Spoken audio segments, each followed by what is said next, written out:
Mana bugun yana bitta xursandchilik kun. Bugun bir oilaga baxt, xursandchilik, mana barcha orzu-umidlari ro'yobga chiqdi. Bularda ham vaginizm edi. Endi o'zlariga yarasha ancha qiyinchiliklar ko'rgan bular. Davolanish masalasida kimga borish, nima qilish va hokazo. Internet orqali bizni topib kelishdi, davolanishdi. Inshaalloh mana barchalari hozir xursand.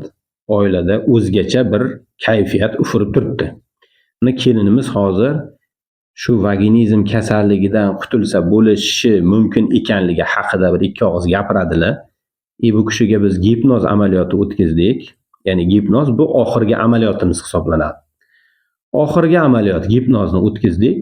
Ular o'sha jinsiy munosabatlari yaxshilanib kelishdi. Gipnoz amaliyoti bilan bu jinsiy munosabatlarni bir umrga yaxshilanishini mixlab qo'ydik ong ostiga. Endi bularga vaginizm boshqa qaytarilmaydi, ya'ni kelmaydi. Mana shu haqida kelinimiz hozir bir ikki og'iz gapiradilar. Assalomu alaykum. Vaginizm uncha qo'rqinchli emas ekan. Gipnoz ta'sirida shuni his qildimki, ruhim tanimdan ko'tarilgandek bo'ldi. Ikki farishta qo'limdan etalab olib ketgandek bo'ldi osmonga. Keyin tanam bo'shashgandek bo'ldi. Keyin arqondan osilib Tushgandek bo'ldim. Yengil tushdim.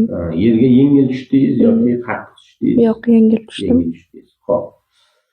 Bu sizni gipnozda his qilgan taassurotingiz edi, to'g'rimi? Lekin mana vaginizm bilan duchor bo'lgan juftliklarga nima maslahat berasiz? Kelib davolanishsa, uncha qo'rqinchli emas ekan. Davolasa bo'ladi. Ya'ni davosi yo'q deb ajrab ketishdi.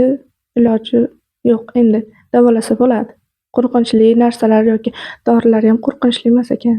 Endi vaginizm bu shunday narsaki, faqatgina kelinga emas, kuyovga ham o'zini salbiy ta'sirini ko'rsatadi. Chunki uylangan kuyov ayoli bilan qo'shila olmay, vaginizm tufayli muammolar, turli xil ruhiy muammolar, kelishmovchiliklar, oila ajrim yoqasiga yaqinlashib qolganlik holatlari kuzatiladi.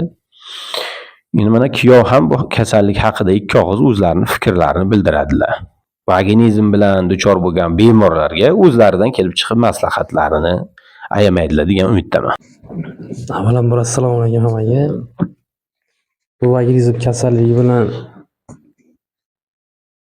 shifo topdik mana Xudo xolasa. Ancha xursandmiz. Siz sababchi bo'ldingiz, mana biz shifo topdik. Internetlardan qidirib topdik. Nima demoqchimiz? Shu kasallik bilan chalinganlar davosi yo'q buni. Ajrashamiz demasdan shu internetlarni ko'proq qidirsa siz ko'rib qolishingiz mumkin. Shunaqalar ko'rib kelsa davosi bor bu kasallikda. Biz ham ko'p joylarga borib ko'rdik, oxiri sizga kelib mana Xudoga shukr shifo topdik. Endi bu yerda oilaning asosiy bir korolevasi, malikasi qaynona o'tiribdilar, lekin u kishi ko'rinmaydilar, kadr nimasidalar, chetidalar. U kishi ham o'zlarini ikki og'iz bu haqdagi fikrlarini bildirib o'tsalar, maqsadga muvofiq deb o'yladik. Assalomu alaykum, doktor sizga rahmat.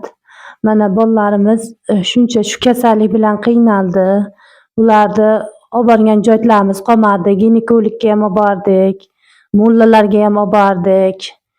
Keyin bu kasallikni vaginizmligini bilib, shu YouTube kanalidan sizni topib, sizga murojaat qilib olib keldik mana Toshkentga.